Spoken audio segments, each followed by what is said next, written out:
Assalamu aleykum wa rahmatullahi wa barakatuhu. Bandiraɓe sehilaɓe janggiyankoɓe, en garti kadi e windande men hande. Allah wallina en jangguino ko wiyete allif. Allah wallino en jangguino ko wiyete allif jowiɗo. Allah wallino en janggi ko wiyete allif taƴƴo. Allah wallino en jangguino ko wiyete tiiginte. Ɗum ɗo tan woni jangde codol ma. Dendagal allifaji jangeteɗi ko ɗo ɗi kaaɗi, sa ɗigginiɗi a sirti e majje allif. Joni noon rewi hen ko oɗo, ay oɗo eso waɗini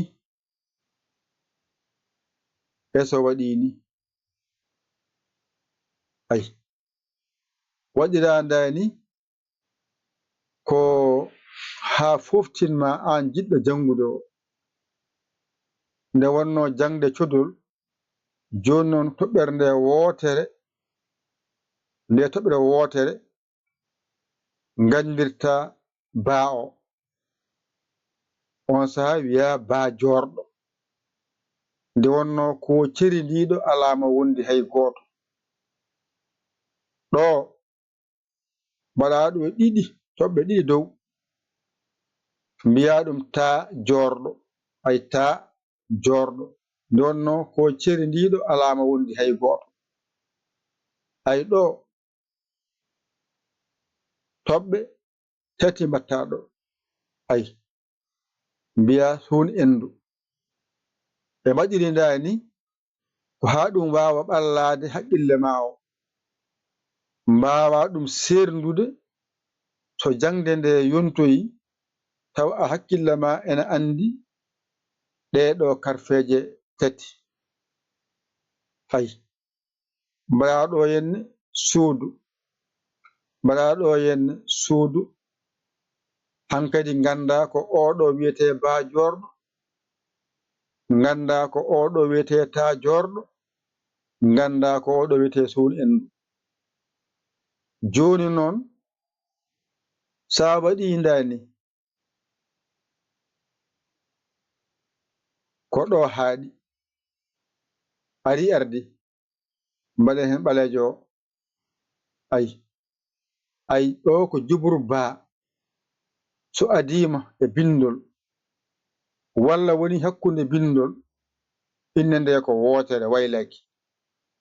So wattidima e bindol, walla woni sara bindol, ko ɗo mbiyatama ba jorɗo. Wadde a faami ko ɗo ɗum haaɗi. Jubru ba tan woodi e ba jorɗo, ari ardi. Ɗo so ɗiggi tan a sirti e majjere nde. Joni noon ɓe mbaɗanma dani henne. Ay ko ha ganda so adima ko jubru ba, so woni hakkunde bindol ko jubru ba, so wattidima e bindol ko ɗo mbiyatama ba jorɗo, walla alama wondi hay goto ba jorɗo, kono yaltani jubru ba e ba jorɗo.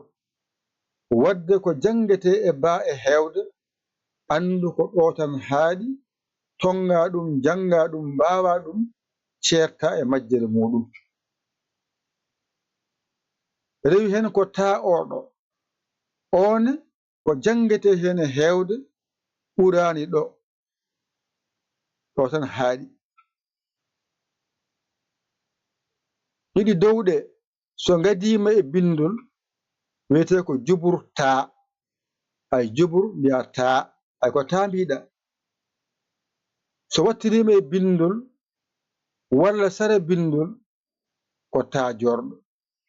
O noon so adima e bindol, walla woni hakkunde bindol, inde mum wiyete ko jubru ta. so adima e bindol wiyete ko juburta.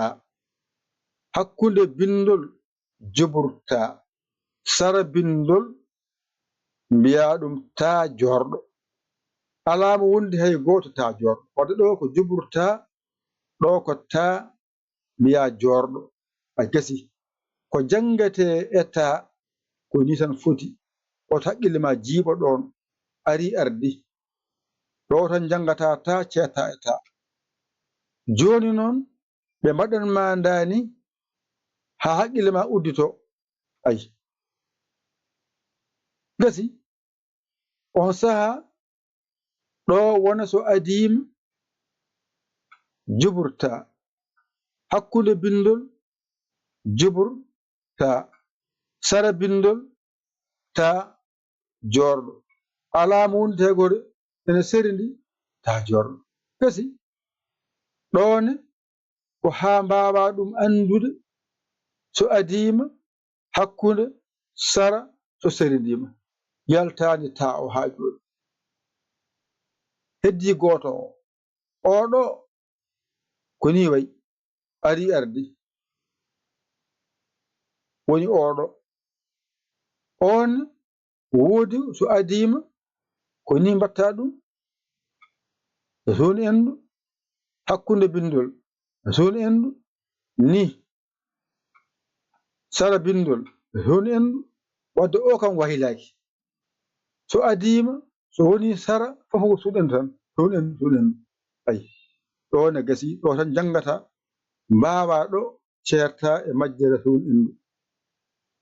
Joni noon ɓe mbaɗanma ndani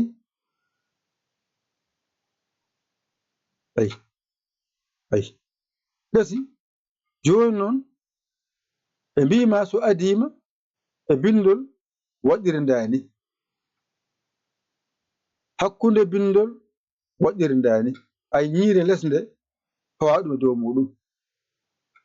So wattidima e bindol waɗiri ndani tati e dow muɗum ay zone endu. Alama wondi hay goto mbaɗani fawa dow goto dow wona zone endu. Ko jangate e zone endu e hewde ari ardi a serti e ndeɗo majjere. Wadde hande a jangi tati yente allife ma a heeɓi 4 jangde ma yaawi. Ga ko ha ganda less o addira ko ha ganda so adima sara. Kono ko jangete ko tan ko oɗo ganda alif jowiɗo, ganda alif taƴƴo, ganda tiginte, ganda ayiya ko ganda. Ko ganda o sohla ganda kala ɗo jiimi baɗo ni ko alif. Mi anda kala ko jiimi ko wayni ko alif ko jowiɗo dow. Mi anda kala ko wayni ko alif taƴƴo, kala ko wayni ko tiginte. Joni noon ɗo woni ba jorɗo, ko ɗo woni ta jorɗo, ko ɗo woni zone endu. Wadde hande janguɗa tan ko ba jorɗo janguɗa hande, kañum e ta jorɗo, kañum e zone endu ari ardi. Hande janguɗa ko ba jorɗo, janguɗa ko ta jorɗo, janguɗa ko zone endu ari ardi. Joni noon ɗo noon addira ko ha ganda so adima ko ba kono wiyete ko jubur mbiya ba. Ay jubur mbiya ba. Hakkunde e arabande nandi inde sara walla serindo nanda inde ba jorɗo. Ɗum saabi no waɗira ndani ha haqqille ma uddito hen. Jubru ba so adima hakkunde bindol jubru ba sara bindol ba jorɗo.